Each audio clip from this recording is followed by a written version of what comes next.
own family.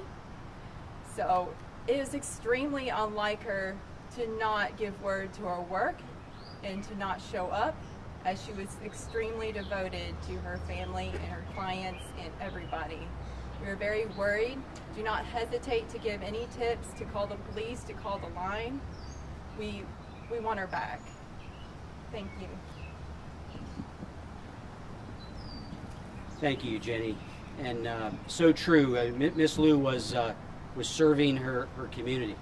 Miss Lou's 72 years old, and she deserves to be found safely and reunited with her wonderful family. So I'll ask again. The case has been elevated from what was an initial missing persons case to a case that involves what we think is suspicious, unusual activity, which is elevated. The case has moved from one unit within my bureau, which is the missing persons unit. We have dispatched the homicide detectives and all assets of the police department. Our helicopter, our search and rescue team, our dive team, our drone unit, patrol officers, and many others out on the front line, canvassing the area, looking for any additional clues and evidence. A point to that is I'm not going to get into specifics about what we do have. If this case does turn with the worst of outcome, we're not planning for that, but I can tell you with all assurances, the police department is preparing for that in the event that does happen. Our hope is, again, to find Miss Lou alive, well, and in the best of spirits. A $20,000 reward on behalf of Fairfax County Crime Solvers. The number that's critically important is 1-866-411-8477. Please, if you have any information about how trivial you might think it could be, that's going to be critically important to us resolving this case as soon as we can for Emily and her family. Thank you, and I'll take any questions you may have. Sir, with regard to the renters that Emily had over the years, is there any reason to believe that some of these renters could be connected to this disappearance? Yeah, so it's been commonly talked about in some of the outlets that Miss Lou had renters at her residence. And we want to talk to all those previous occupants that lived there. They may have a piece of information that could assist us. So if there's somebody watching, listening, your broadcast that has information, lived at the residence, even if it was years ago, we want to talk to you. But I can tell you that we're canvassing that list that we have as deep as we can, go back as far as we can. But we do think that the facts and circumstances probably ties into a relatively short window, probably not deep into Miss Lou's past. Was she living by herself, and were the renters in the house up until her disappearance? Yeah, so the question's about the number, maybe a number of occupants. We've talked to everybody else that was living at the residence. We've talked to the neighbors. We've been up and down the street throughout the neighborhood. As the chief said, we've canvassed pretty far into Fairfax County and frankly even outside the county. We're not ruling anything out, and we know we have a lot more people to talk to. Today's opportunity is a call for any witness that may be out there that has a little bit of information, and if you haven't talked to the Fairfax County Police, it's imperative. So to be clear, there were people living inside the home, not just Miss Lou. That's correct. In regards to the surveillance system there, the cameras, any luck looking at the video? Yeah, so we did dispatch our forensics detectives. These cases are complicated these days. Even a missing persons case that this originally was, we've deemed that there might be foul play, likelihood of foul play has played a role here.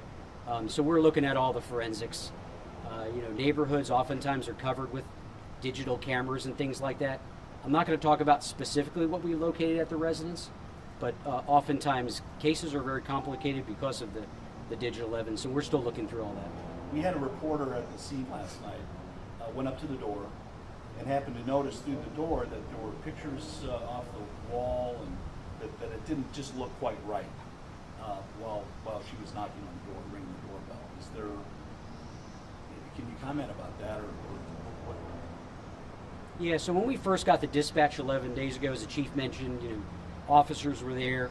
I've personally, my team obviously looked at that body-worn camera video, right? We talk about, the digital age that we're in. So we were able to look at all that body-worn camera the officers had when, they were just trying to locate Miss Lou and find out if she was somewhere in the home. She wasn't in the home. And now these days have gone by, and we still haven't located her. We have not heard from her, but I can tell you all the leads that we've investigated tell a slightly different story, that she may not have left voluntarily, and that's why we need the community's help. Because you know what? There's someone watching that knows something, and it's imperative.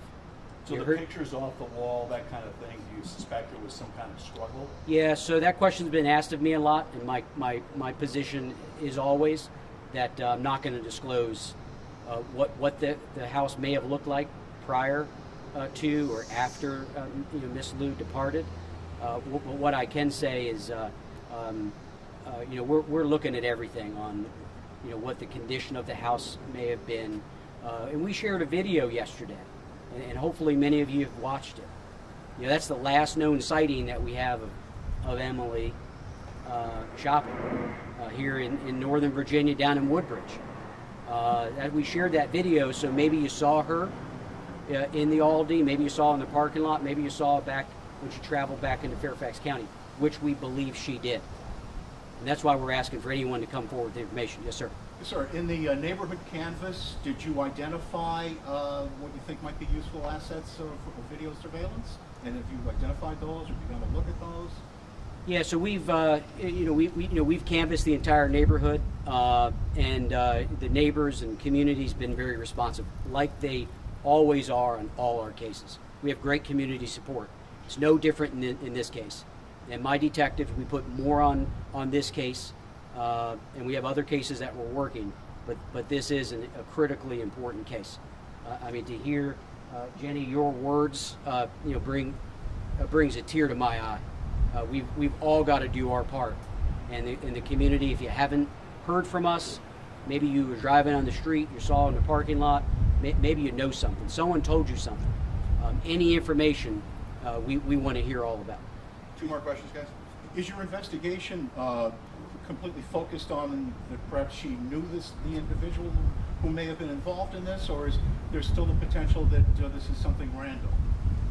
And she might not know. Yeah, so we have not ruled anything out. All our investigations, and this one in particular, we're always open-minded, and we'll continue to be until there's closure. Our hope, my thoughts and prayers are with a positive closure that we find Miss Lou. But sometimes we always have to maybe even prepare for the worst outcome. And my detectives are working diligently, have been, our analysts, and I can't speak enough of our victim service advocates. All hands on deck.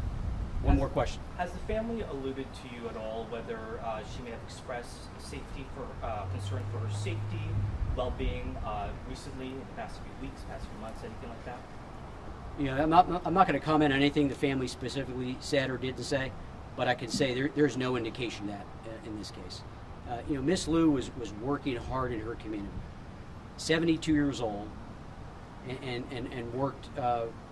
Was a loving worker, caring for others. And this disappearance is out of the ordinary, out of character, and we are absolutely all concerned. Her family, the police department, and the Fairfax County community. Thank you for being here today. Thank you.